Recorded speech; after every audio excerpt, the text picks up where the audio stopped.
Hello, cats and kittens, Onigashima, Yoroshiku. Welcome back to Manga Monday. Giving my impressions of One Piece chapter 1027, Danger Beyond Imagining. You'll see that the stakes in this chapter again are raised beyond, which were pretty considerable stakes as far as I was concerned, but I guess Oda wants to raise them some more. Anyway, so we start off with the reaction, essentially the reaction to Luffy in Kaido's sky splitting uh, event, which is odd enough. None of the Red Scabbards, I guess, none of the Red Scabbards get to witness this, which would have been nice to see their reaction. But whatever. So the only person who knows this happened looks like it's Yamato, I guess Momonosuke, Yamato, Luffy, and Kaido. The only ones that witness this. We never actually get to see Kaido's, if any, reaction he would have. I don't know what it would be. You'd be like, you can do that too, as far as him using advanced Conqueror's Haki, but whatever. They're in the middle of a fight, so that doesn't really even matter. Anyway, so we see that Yamato took the worst of that Thunder Bagua clash in 1025. Apparently, even though she used that Mirror Mountain jutsu or whatever to put up some armor, she's taking a bit of damage. We saw Kaido was dripping slightly from the head. She's like gushing blood. So I guess in the power scaling sense, we see what we already knew. She's not a match for Kaido straight up. But apparently Luffy is, which puts Luffy ahead of her if we're power scale. All right, fine. And then, a slight disappointment is Momonosuke turning back to his cowardice roots, I guess you can say. And his argument is that people, because Luffy tells Yamato to help that coward out, he's back to calling Momonosuke a coward, even though it would seem that he's coming to his courage. But Momonosuke's argument is people don't just change their nature in minutes. Yeah, so that means that his nature he accepts that his nature is being a coward. Man, come on. I mean, pick one side or the other, man. You're going to be brave or you're going to be a coward, one or the other. Well, that's fine. It's kind of my same issue with Usopp, but whatever. Stick to one or the band and the other. I'm on Luffy, man. You're going to be shape up, man. If you're going to have guts, We're in the middle of a life and death struggle. I ain't got time to vacillate between this, that, and the other. Anyway, so Momonosuke and Yamato, what are they doing? They're about to leave to help stop the Onigashima from falling. Interesting moment. Luffy, Kaido attempts to stop them, and Luffy, basically lassos him by the neck to let them get away.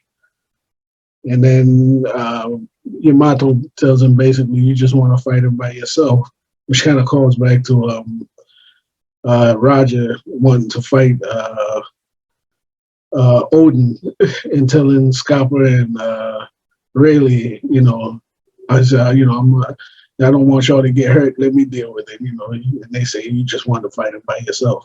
Because he got that same smile on his face that Roger had. Which is, Luffy seems to have, he's in some kind of comfort zone, it seems like.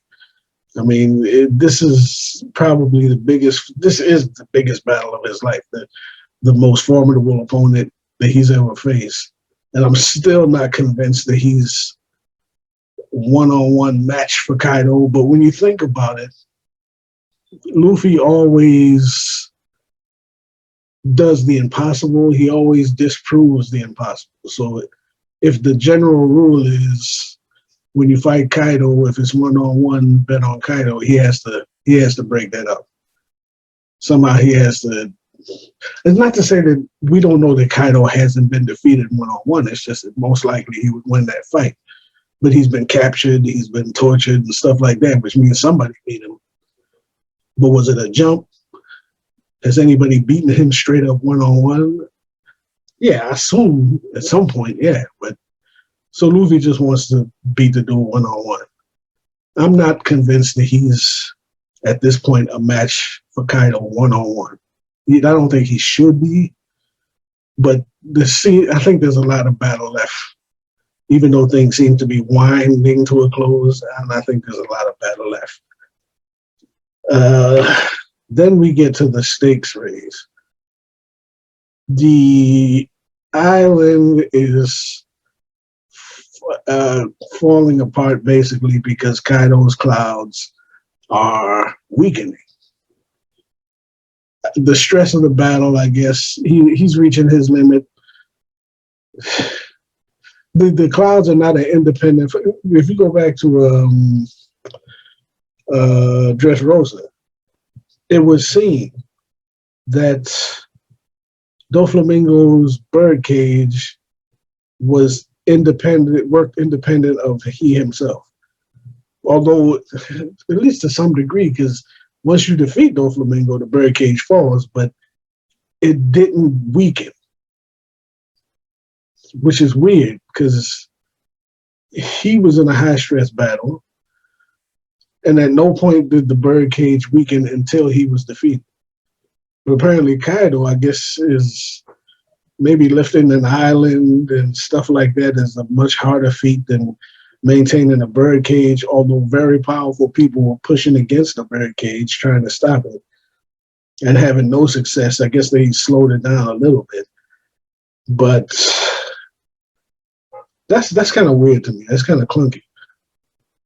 I would assume that the birdcage should have weakened as the battle between Luffy and all whoever else against Doflamingo went on. But we see here clearly that Kaido, his hubris, I guess, was that he knew that lifting Onigashima and moving it would tax him to some degree, but he figured he's only fighting against he knew the forces that were arrayed against him and figured he'll fight them at the same time and carry the island wherever, and it wouldn't limit him in any way power-wise. Well, he made a mistake because Luffy leveled up and became a problem. So I guess that came back to bite him. If Shanks or somebody had shown up, he probably wouldn't even have tried this because he knew that fighting Shanks or somebody completely on his level would cost him enough energy where he couldn't lift this island and fight him at the same time. That's my guess. But it has to be stopped. So Yamato is basically trying to help Momonosuke understand how Kaido's powers works, which is great because she would know. She's been around, that's her father, she's been around him long enough to know that how the clouds work and what he has to do to keep the island from falling. Then also the other stakes raised that's introduced is the fact that there's enough ordnance on Onigashima that if it falls, plummets to the ground, it's going to blow up and kill everybody, I guess, as opposed to just squishing the people that are at the fire festival. So the stakes are extremely high. Thus, the name of the chapter. So I guess I thought the stakes were high enough, but if he wants to raise them more, that's fine. Oda knows what he's doing. What else? Then now we have, and I like how Oda puts in the little panel of the people enjoying the fire festival as he's explaining what's going to happen to them. They're happy and blissfully unaware that they're all about to die. Although since the sky split, I wonder why they can't see Onigashima over top of them. Anyway, so that's done. Now we get to King versus Zoro. Honestly, the fight that I've been waiting for more so than Kaido, maybe slightly more than Kaido. Because, I mean, we know how both of these fights are going to go, ultimately. You know, we're dealing with a protagonist against antagonist. You know, we know how this is going to go. The Straw Hats always win. Luffy always wins. Blah, blah, blah. But I want to see desperately. I just want to see that eye open because I'm convinced. Okay, I'm not saying that this is some kind of, you know, dojutsu or whatever, you know what I'm saying? But something, I want to see Zoro push to his edge again. I mean, I ain't seen him really push to his edge since, yeah, I mean, it is lobby, I guess, you know. I want to see what happens. I want to see his new finisher, you know what I'm saying? But we'll see. So he's fighting against King. King is proves to be extremely formidable. Twice blasting him, sending him flying, you know, with his wings, basically using his wings as knives as opposed to using the actual swordsmanship, which is interesting. Again, he's not fighting a swordsman. He's fighting a brute. This is vicious brute, which King is. He's not a technical fighter. He's just a guy that brutalizes people. Apparently, it was stated that he likes to torture people and all that good stuff. And I'm still thinking there's a ticking clock element to Zoro fighting because Mr. Miyagi or Dr. Miyagi, whatever, when he gave him that medicine, he said that he was worried about what would happen after it wore off because it mended his bones. I know it wasn't a painkiller. It had to mend his bones because he can't fight. You give somebody a painkiller if they got broken bones, they can't fight. They can't functionally fight. So he's been repaired. What follows is going to have to be the after effects, maybe just sheer pain, which isn't going to be a problem for Zoro because we know his pain threshold is extremely high, but it must be higher than anything that he's experienced before. Because, I mean, remember, he took a hellacious hit, he blocked an attack by Tu Yonko, a finishing move by Tu Yonko, and blocked it himself for at least between 3 to 5 seconds, as far as I'm concerned. People say it was like an instant, but not 3 to 5 seconds for the rest of the guys to effectively escape, in my mind, or whatever. So he runs into Frankie. He gets blasted back into Frankie. Frankie offers help. Zoro, he's wheezing at this point. Again, wheezing and huffing and puffing, that's, to me, there has to be a difference, but let's say there's not. He's just tired because he's been fighting him for a little bit. He's been fighting, period, since the roof got repaired, and now he's still fighting. And he admits that the dude is strong, which he should be. He says, but of course he is. Okay. King is completely cheesed off because Zoro cracked his face mask, and apparently no one's ever seen his face before, which is a kind of okay. I don't know how long King's been. I can't remember how long he's been with Kaido, but whatever. He's damaged his face mask, and he's just out for blood at this point. Nobody knows what his face looks like, and I guess he wants to keep it that way. And he's attacking people indiscriminately. Even Queen is upset and saying, you know, you almost, he said he did slice his butt. He recognized neither friend nor foe. Okay. So he tells Frankie to back off. I got this. I'm thinking mainly because he can't fight at full strength with Frankie in the way. Personally, I'd have him set up somewhere and snipe him with the with the radical beam, but that's not the point. The point is for Zoro to beat this guy straight up. Anyway, so he tells Frankie to stand down. I got this, and gets attacked again and blown away again. So again, this is the first time that we see Zoro push, and he gets knocked back to the point that he's about to fall off of Onigashima, and he actually stops his fall with Nitoryu uh, trick of some sort. Clearance, which I've never seen him use before. Almost like a Rukushiki air type deal. Where you, but it's not. Yeah. So it's this air. He basically strikes at the air and bounces back in the other direction, whatever. It's kind of like a Rukushiki type deal where he's bouncing off in the air, whatever. So he gets back up to the top and he's huffing and puffing and wheezing at the same time. And I'm telling you, there has to be a difference between the two.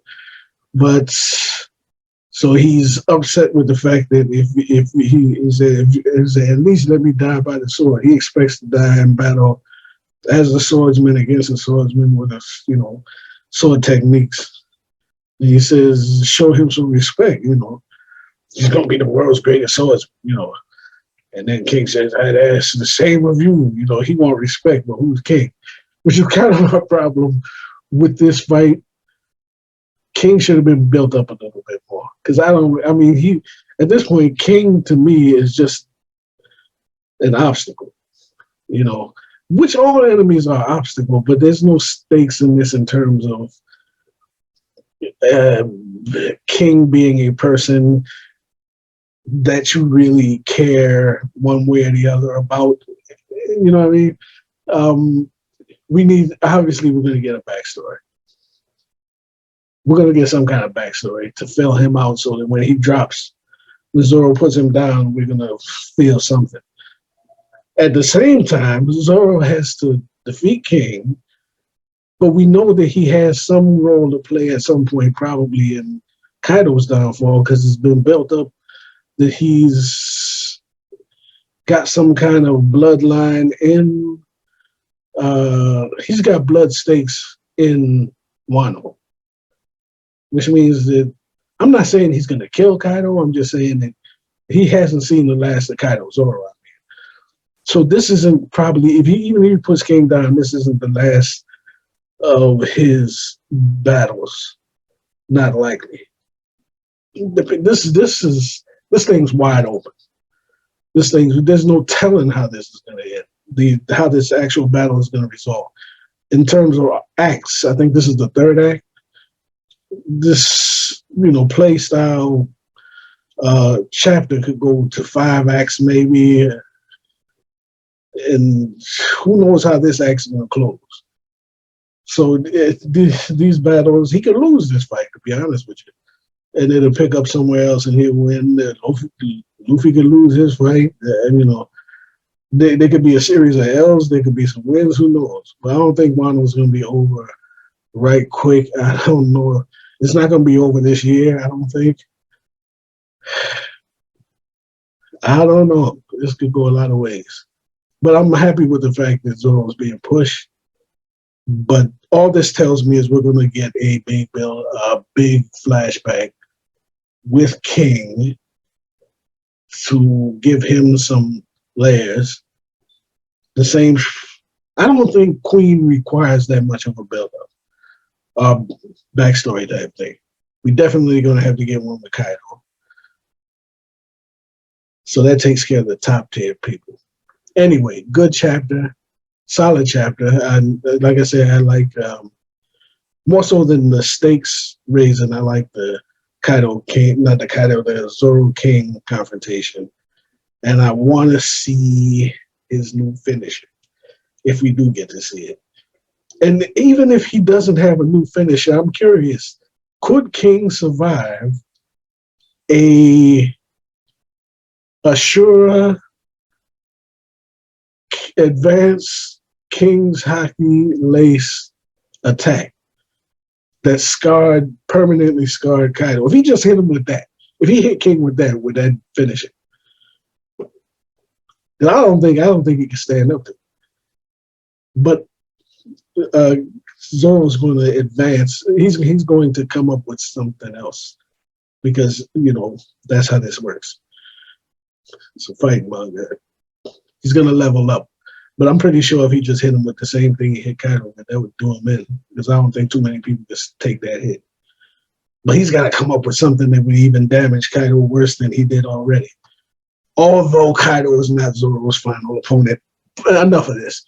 Anyway, good chapter. On to the next. Let me know your opinions in terms of.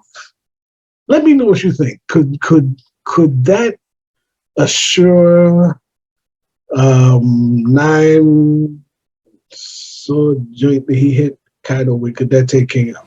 Let me know what you think. Until next time, stay loose.